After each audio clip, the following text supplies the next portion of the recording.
Hey everybody, welcome to Amigos Plays. I'm joined today by Chad, and we are going to play a very special piece of software today. We're going to play Thomas the Tank Engine Pinball. I'm gonna tell you right now, out of all the things we've looked at wanting to play today, this is the one I was most excited about.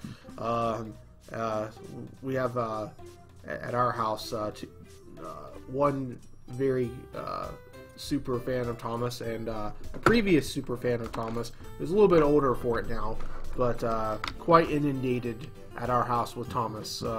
We have well over probably about 150 of the wooden railway series of trains and many other kinds, and so we watch Thomas on a daily basis at our house.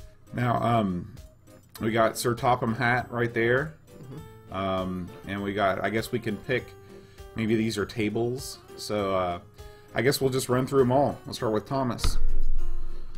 What's kind of funny with in all of the English version of recordings, he's not Sir Topham Hatt. He's the Fat Controller. That's right, the Fat Controller. All the British, we should say. Oh yes. Yeah. Sorry.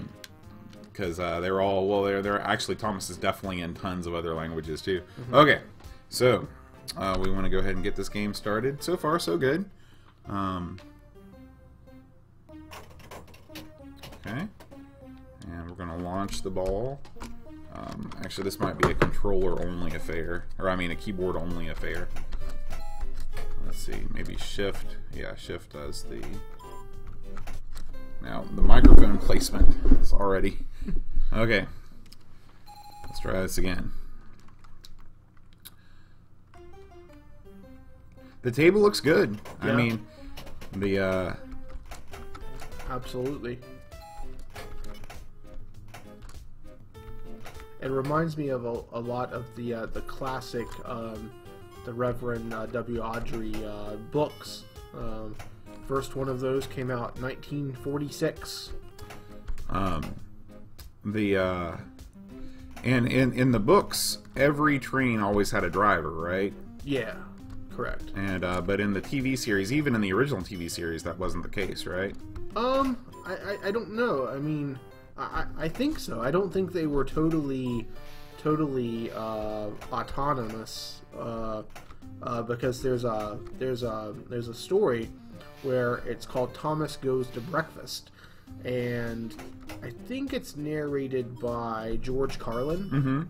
And in the story, that there are these two trains, the Scottish twins, number 9 and 10, Donald and Douglas, somehow convince Thomas to go to someone like a station master's house or something, and Thomas decides to start on his own, which he can apparently do that, but he doesn't have the ability to apply his brakes, and because he needs someone inside, and he crashes into the house of the person. Oh, and now when that happens, do you get that classic spinny eye animation? I think he also may have immediately had his classic pouty face kind of look, as well. So this was the Thomas table.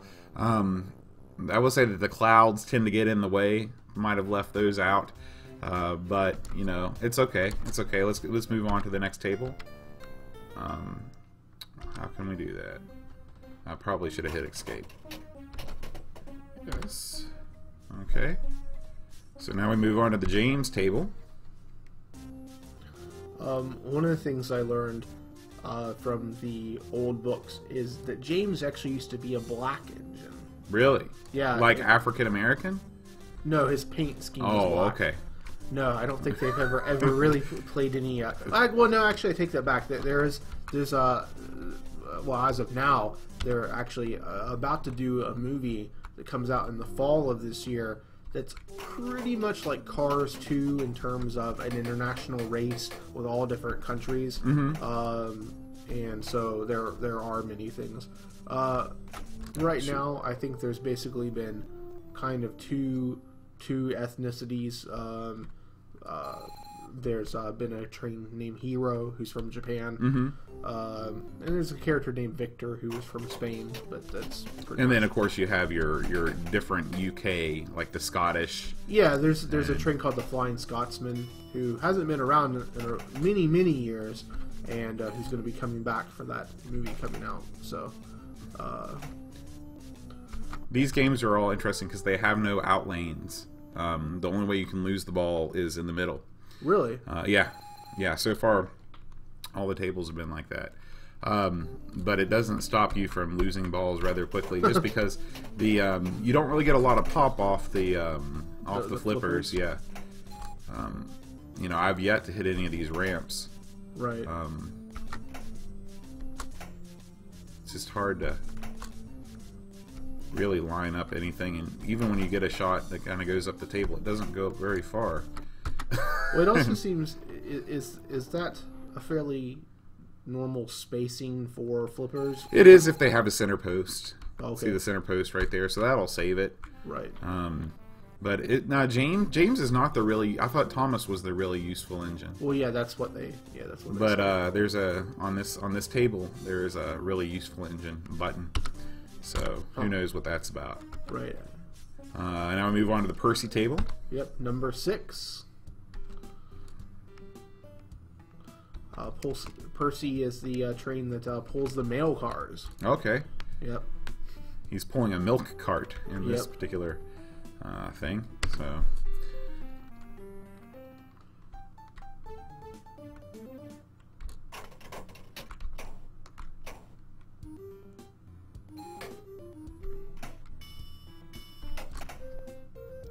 Yeah, we've been playing a lot of superhero games today, and I mean, you know, I'm a comic reader and a comic fan, but I almost feel that I know more about Thomas than I do about comics. Well, so. in some ways, there's a lot more to know because Thomas has been around for so much longer than most superheroes. Well, that's true. That's true. And like I said, I mean, we're really exposed to it over at our house a lot. So.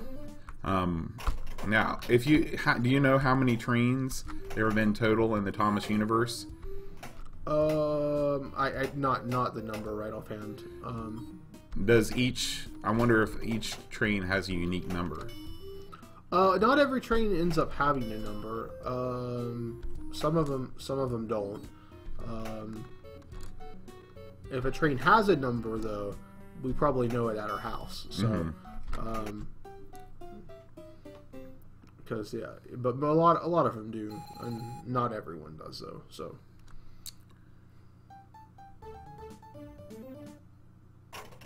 All right, this is the last ball on the Percy table. And the neat thing about all of these trains are the guy who wrote all the stories, Audrey, was very concerned, even though we're talking about talking trains, that everything was very accurate in terms of the actual trains we're talking about. So every train that exists is an actual train that would have existed during the time when these books were written. And we're talking about anything prior to 1940, because I'm pretty sure that's around the time of when these stories are set. To some even before that, because because I figure by the end of World War II, it was mostly diesel trains by that point. It was. So we're probably pre-war history. And Sodor, which is the island that these trains are supposed to be on, is it's kind of a made-up island that's off of the coast, kind of between the English Channel, between France and England. It sets there. So I was hoping that this table would feature the Toby anthem, one of my favorite tunes from Thomas. But now with your youngest kid, does he enjoy watching the old Thomas, or is he mostly just all CGI Thomas? I watch the older ones. But yeah, we tend to watch the CGI ones more now. Actually, on Netflix, almost all of the Netflix episodes are the CGI ones. They don't have too many of the old ones. They have a greatest hits that have which is nice because it has all the people who've done the narration in the U.S. ones. So you start out with Ringo Starr. Yeah, he was the original conductor, narrator, if people didn't know. And then George Carlin, which is also a very big surprise because you don't think kids show with George Carlin. Then you had Alec Baldwin, maybe also a bit of a surprise. And then the current guy, Michael Brandon, who's actually been doing it the longest of anyone, who's been doing it since I think 2001. And I can't really place him. I don't know what he looks like. I don't know if I know what he looks like. I just know his name. Yeah, I read it a lot. Because really, after Carlin, they never showed. He was the last time they showed a conductor, right? They were like the live sections. Well, Alec Baldwin was the guy who's in the movie that actually was the only theatrical Thomas movie ever made. It's Thomas and the Magic Railway. Which is a very bizarre movie because it seems that many of the plot points were edited out of the final movie to make very little sense. But yes, he's in the movie. Like his physical self is in there, not a CGI self? Oh, he really is. But yeah, it was actually in the theater. It has the guy also who played in the movie Easy Riders. I don't know. His dad was the one who was in the movie On Golden Pond. Whose name I can't think of right offhand, and his sister. Peter Fonda. Yes. Yeah, he's an Easy Rider. Yeah, that Peter Fonda is the star of the movie. Interesting. Yeah, it's a very weird part for him because it's the most emotionless part of all time. It's a very strange movie.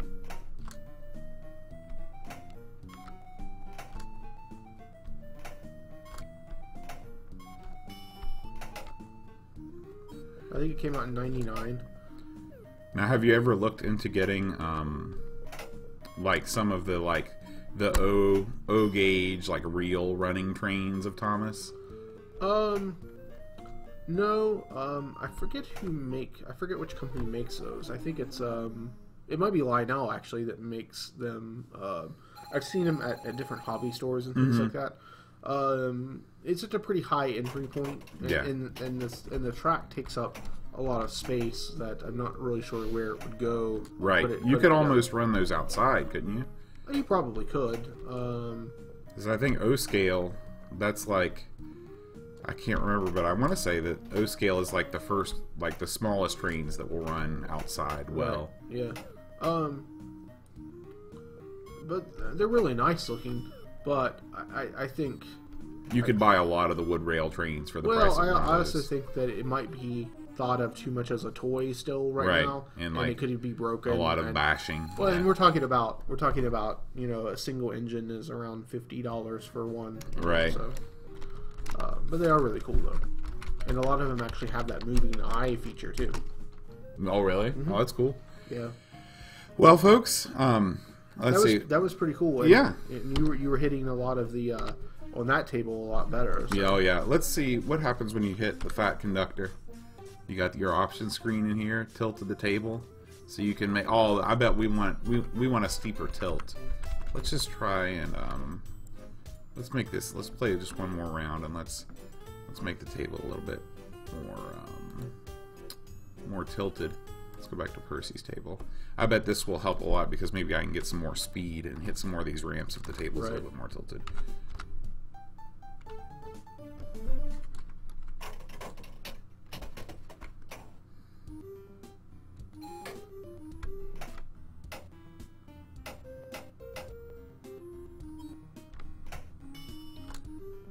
Or maybe we need to tilt it in the opposite direction. Maybe the tilt made it like ultra hard. Yeah, because I was thinking we get more speed coming down, but it's also more like less speed going up. Right. Well, anyway, Thomas the Tank Engine Pinball, not terrible. Nope. Until next time, adios.